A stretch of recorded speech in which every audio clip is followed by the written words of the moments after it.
As road construction deadlines are looming in southeastern Minnesota, the Minnesota Department of Transportation says the warm weather this fall is a big plus before construction season officially wraps up. KIMT News 3's Brandon Coate is joining us live from the Highway 52 and I-90 interchange project just south of town. So Brandon, I imagine this weather is pretty good for workers.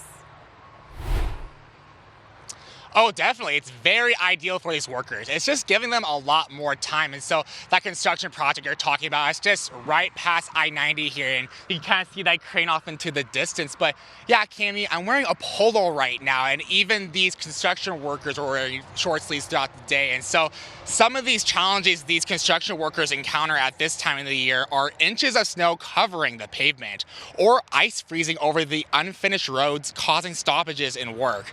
However, that is not the case this October. MnDOT says the weather is not acting as a deterrent this time around, as it is more of an asset this year. The department says the weather is allowing crews to work every day at multiple sites to ensure their end of the year goal is met this November.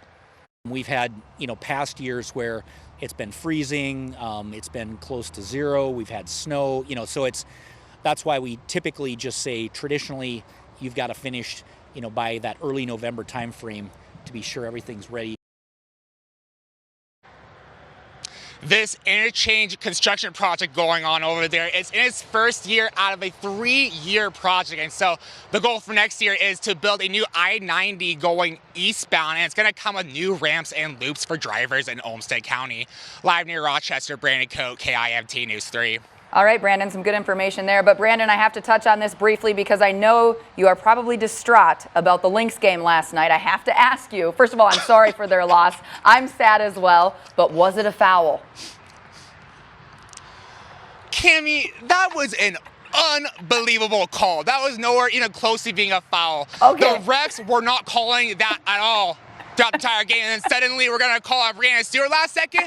Unbelievable, and I'm just shooketh for the Minnesota Lynx. My goodness. Well, there we have Brandon Coate's opinion of the game last night. Mary Peters will have more from the head coach coming up a little bit later in sports. Oh, Brandon Coate joining us live outside on a beautiful day. MnDOT also says the last stages of a project like laying down pavement and striping the roads are dependent on, of course, warmer temperatures like we are experiencing today.